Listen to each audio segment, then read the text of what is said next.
ആദ്യമായി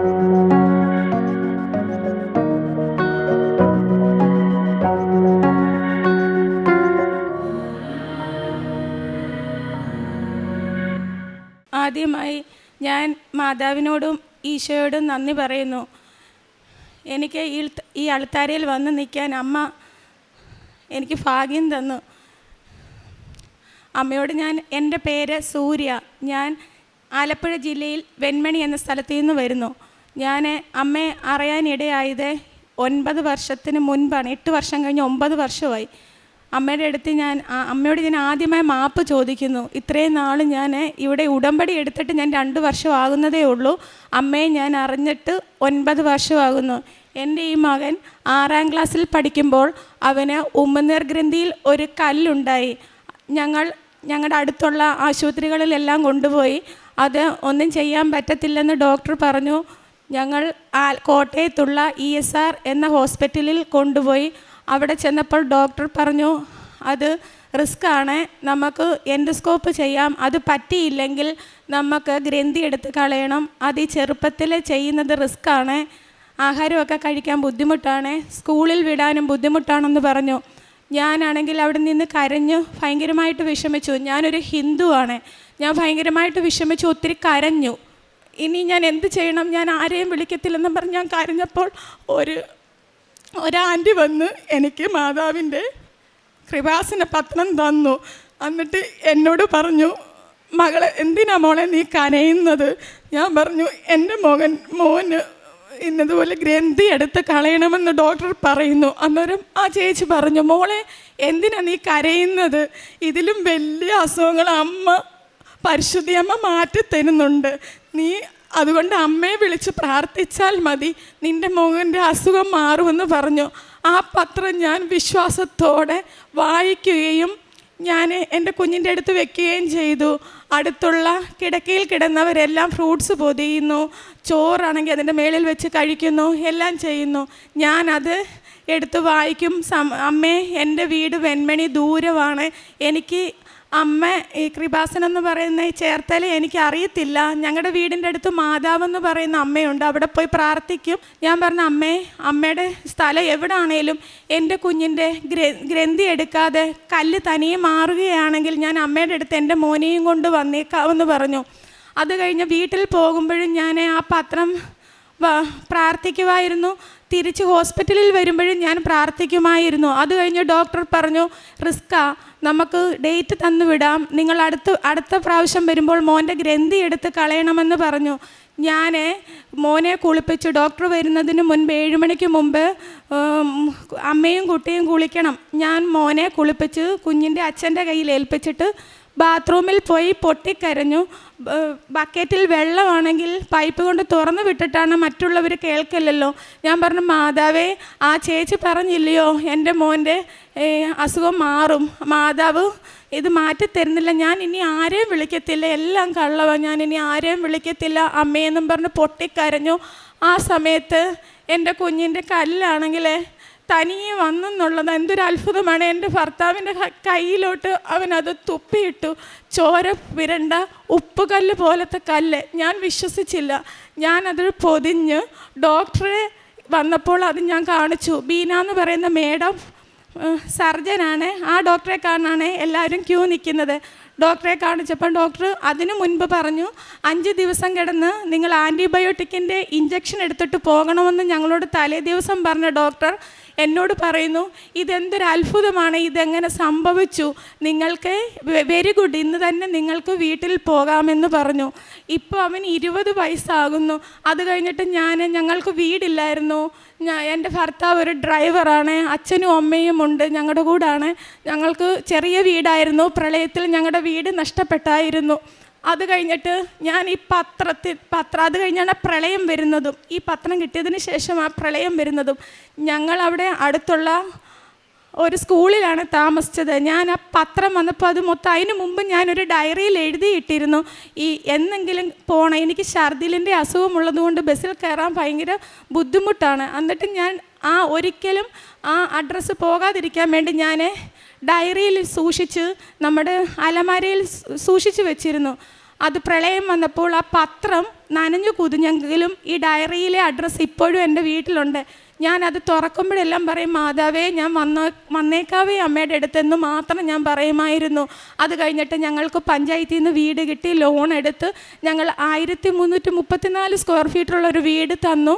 ഞങ്ങളെ അമ്മ അനുഗ്രഹിച്ചു. ഞാൻ എന്നിട്ടും അമ്മയെ ഞാൻ വിളിക്കുന്നുണ്ടല്ലോ, ഞാൻ ഇത്രയും അത്ഭുതമായ ഞാൻ വിശ്വസിച്ചിരുന്നില്ല.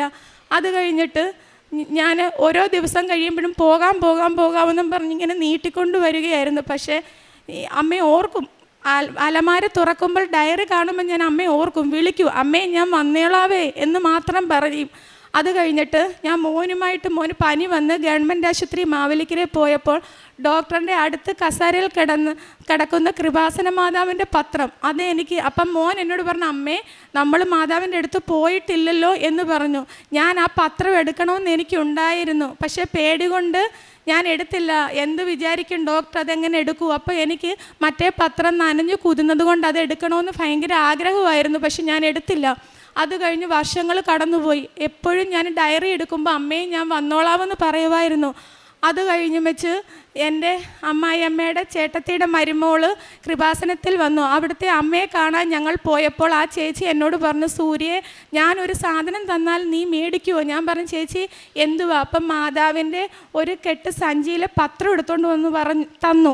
ഞാൻ പറഞ്ഞു, ചേച്ചി എന്തൊരു ചോദ്യമാണ്, ഞാനിപ്പോൾ അറിഞ്ഞിട്ട് അന്നേരം 6 വർഷമായി, ഇതേ ഉള്ളായിരുന്നു, 3 വർഷത്തിന് മുമ്പാണ്.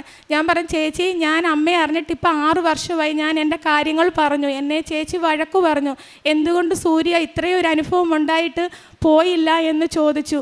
അത് കഴിഞ്ഞിട്ട് ഞാൻ ആ ചേച്ചിയുടെ നിന്ന് പത്രം മേടിച്ചു, 2-3-4 എണ്ണം മേടിച്ചു. ചേച്ചി എന്നെ കൊണ്ടുവന്ന് മാതാവിൻ്റെ കാശുരൂപം, പിന്നെ തൈലം, ഉടമ്പടി, ഉപ്പ എല്ലാം എന്നെ കാണിച്ചിട്ട് എന്നോട് കാര്യങ്ങൾ പറഞ്ഞു. അപ്പോൾ എനിക്ക് മാതാവിനെ അറിയാമെങ്കിലും ഉടമ്പടിയുടെ കാര്യങ്ങളൊന്നും എനിക്ക് അറിയത്തില്ലായിരുന്നു.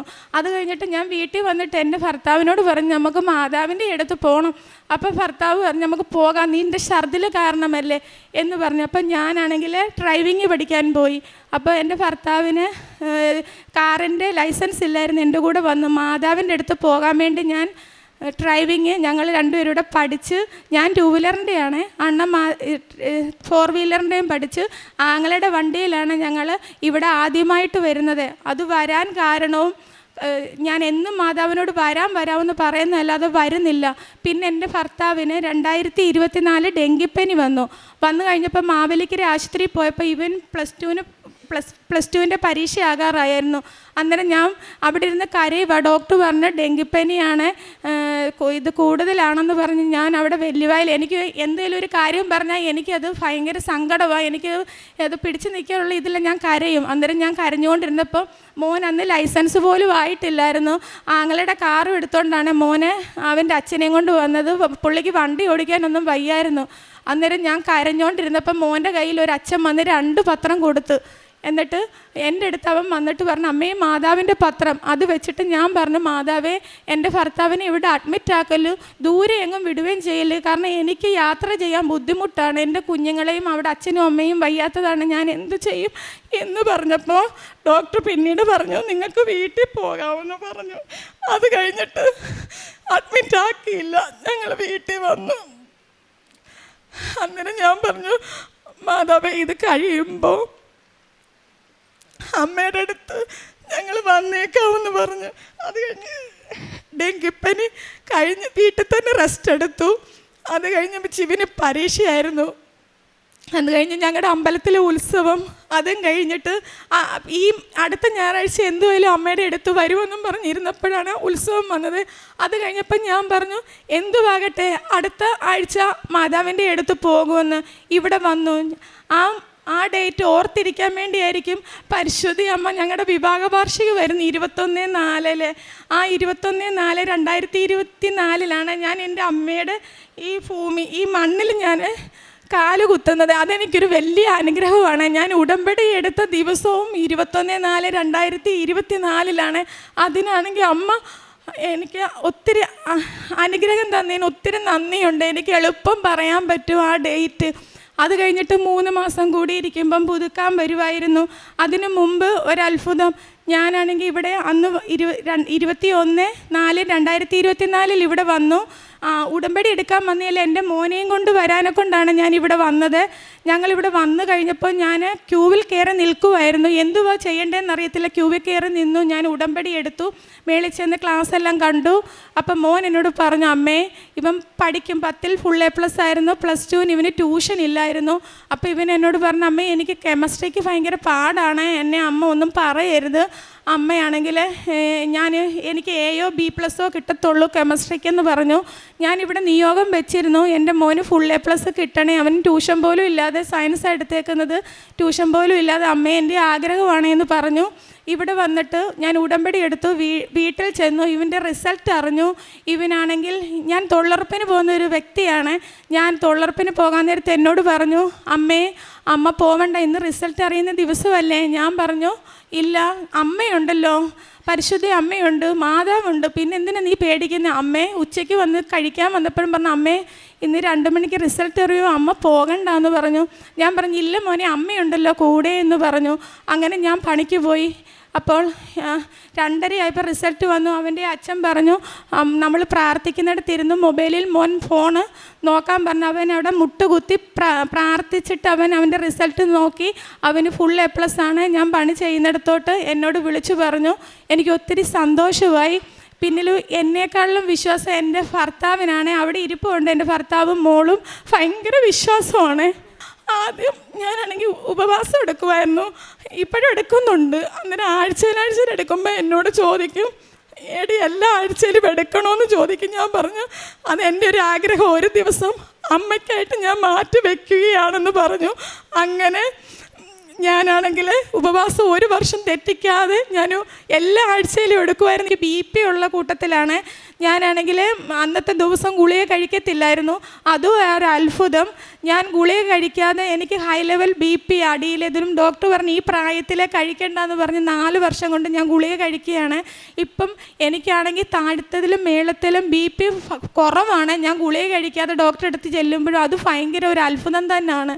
അത് കഴിഞ്ഞിട്ട് എൻ്റെ ഭർത്താവ് എന്നിലും, ഞാൻ വെളുപ്പിനെ എഴുന്നേറ്റ് പ്രാർത്ഥിക്കും, വൈകുന്നേരവും പ്രാർത്ഥിക്കും. എൻ്റെ ഭർത്താവ് എനിക്ക് തോന്നുന്നൊരു 3-4 വട്ടം കുളിക്കുന്ന ഒരു വ്യക്തിയാണ്. വണ്ടിയിൽ പോയിട്ട് വരുന്നത് കൊണ്ടായിരിക്കാം കുളിക്കും.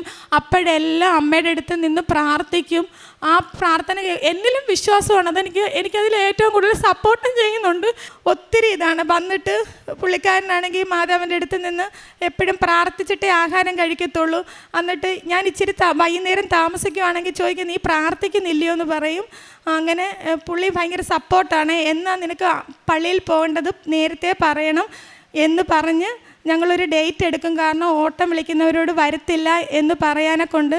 ഞാനാണെങ്കിൽ പത്രങ്ങളാണെങ്കിൽ പ്രേക്ഷിത പ്രവർത്തനം ചെയ്യുന്ന പത്രം കിട്ടിക്കഴിഞ്ഞാൽ ഇന്ന് എനിക്ക് കിട്ടിയ ഞാൻ ഒരാൾക്കെങ്കിലും ഞാനത് കൊടുത്തിരിക്കുക. എൻ്റെ അനുഭവങ്ങൾ പറഞ്ഞാണ് ഞാൻ കൊടുക്കുന്നത്. പിന്നെ ഞങ്ങളുടെ അടുത്ത ഗവൺമെൻറ് ആശുപത്രിയിലുണ്ട്, അവിടെ കൊണ്ടുപോയി കൊടുക്കും. വീടുകളിലാണെങ്കിൽ കൊണ്ടുപോയി കൊടുക്കും.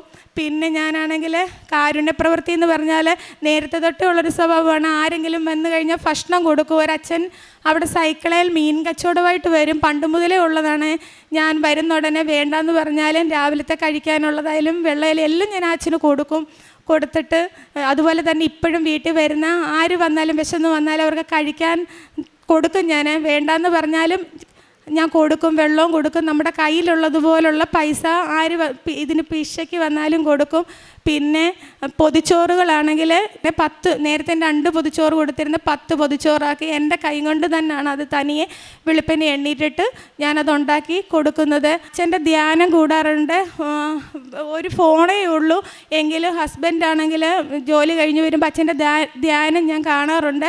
പിന്നെ ഞാൻ സാക്ഷ്യം കേൾക്കുന്ന ഒരു വ്യക്തിയാണ്. ഇവിടെ വരുമ്പോഴും ഞാനിത് ഫോണിൽ കൂടെ ഇവിടെ ഞാൻ ഈ ആൾക്കാരെ കണ്ടിട്ടുണ്ട്. ഇവിടെ വന്നു കഴിഞ്ഞപ്പോൾ എനിക്ക് ഭയങ്കര അത്ഭുതമായിരുന്നു. ഞാൻ സാക്ഷ്യങ്ങൾ ഇവിടെ ഉടമ്പടി എടുക്കുന്നതിന് മുമ്പേ തൊട്ട് ഞാൻ ഈ സാക്ഷ്യങ്ങൾ കേൾക്കുന്നത് എനിക്ക് ഭയങ്കര ഇഷ്ടമുള്ളൊരു കാര്യമാണ്. എന്നിട്ട് തന്നെ കരയും. ഇവരെല്ലാം എന്നെ വഴക്കും പറയും. എനിക്ക് ചെറിയ കാര്യം കേൾക്കുമ്പം തന്നെ ഓരോരുത്തരുടെ ബുദ്ധിമുട്ടുകൾ കാണുമ്പം തന്നെ തന്നെത്താനെ കണ്ണ് നിറയും. അങ്ങനെയുള്ള സാക്ഷ്യം എനിക്ക് ഫോൺ കിട്ടുന്ന സമയങ്ങളെല്ലാം ഞാൻ സാക്ഷ്യം കേൾക്കും. അങ്ങനെ എൻ്റെ ഭർത്താവിൻ്റെ കാലിലാണെങ്കിൽ മസിൽ കയറി ജീവൻ പോകുന്ന പോലെ ഭയങ്കര വെപ്രാളമായിരുന്നു. ഞാനിവിടുന്ന് ഉടമ്പടി എടുത്തു പോയി 2 മാസം കഴിഞ്ഞപ്പോൾ പണ്ടൊരു ആക്സിഡൻറ്റ് ഉണ്ടായതാണ്, കാലിൻ്റെ ചിരട്ട അവിടെ അത് മാറ്റി വെച്ചതാണ് കുഞ്ഞിലെ. അപ്പോൾ അവിടെ ഭയങ്കര നീര് കയറി കൊള്ളുന്നുണ്ട് ഒത്തിരി നേരം നിന്ന് കഴിഞ്ഞാൽ. അപ്പോൾ ഡെക്കറേഷൻ പരിപാടിക്ക് പോയിട്ട് വരുമ്പോൾ ഭയങ്കര നീരും വേദനയാണ്. ഒരു ദിവസം രാത്രിയിൽ കിടന്ന് ഉറങ്ങിയിട്ട് പറ്റുന്നില്ല. എന്നോട് പറഞ്ഞടി, നീ മാതാവിനെ പ്രാർത്ഥിച്ചിട്ട് അമ്മയുടെ തൈലം എനിക്ക് എടുത്ത് തരാൻ പറഞ്ഞു. ഞാൻ വിശ്വാസ പ്രമാണം 9 വട്ടം ഞാൻ ചൊല്ലി എൻ്റെ ഭർത്താവിൻ്റെ കാലിൽ പിരട്ടി. ഇപ്പോൾ 1.5 വർഷമായി. പിന്നീട് ഇന്ന് വരെ ആ മസിൽ പിടുത്തോ വേദനയോ ഉണ്ടായിട്ടില്ല. അത് ഭയങ്കര ഒരു അത്ഭുതമാണ് എൻ്റെ ഭർത്താവിന്. അതുകൊണ്ട് മാതാവിനെ ഈശോപ്പച്ചനെ വിളിക്കുന്നുണ്ട്, 2 പേരെയും വിളിക്കുന്നുണ്ട്. ഭയങ്കര ഒരു വിശ്വാസം, എന്നിലും വിശ്വാസമാണ് എൻ്റെ ഭർത്താവിന്. അതുപോലെ തന്നെ എൻ്റെ മോൾക്ക് ഇപ്പം 7ലാണ് ഇവൾ പഠിക്കുന്നത്. അവൾക്കാണെങ്കിൽ വൈകുന്നേരം ആകുമ്പോൾ അമ്മയെ പ്രാർത്ഥിക്കണ്ടായോ, അതുപോലെ ഒരു പനിയോ എന്തൊരു കാര്യം വന്നാലും ഞങ്ങൾ ആശുപത്രി പോകാറില്ല. അമ്മയുടെ ഉപ്പെടുത്തിട്ട് കഞ്ഞിക്കത്തും കഞ്ഞിവെള്ളത്തിലും കലക്കിയാണ് ഞാൻ അവൾ എന്നോട് പറയും, അമ്മ ഛർദ്ദിക്കുകയൊക്കെ ചെയ്യുമ്പോൾ പറയും, അമ്മേ മാതാവിൻ്റെ തേനും ഉപ്പും ഒക്കെ തന്നാൽ മതിയെന്ന്. അങ്ങനെയാണ് കൊടുക്കുന്നത്. ഒത്തിരി നന്ദിയുണ്ട് എല്ലാത്തിനും. ഈശോയ്ക്കും മാതാവിനും കോടാനുകോടി നന്ദി.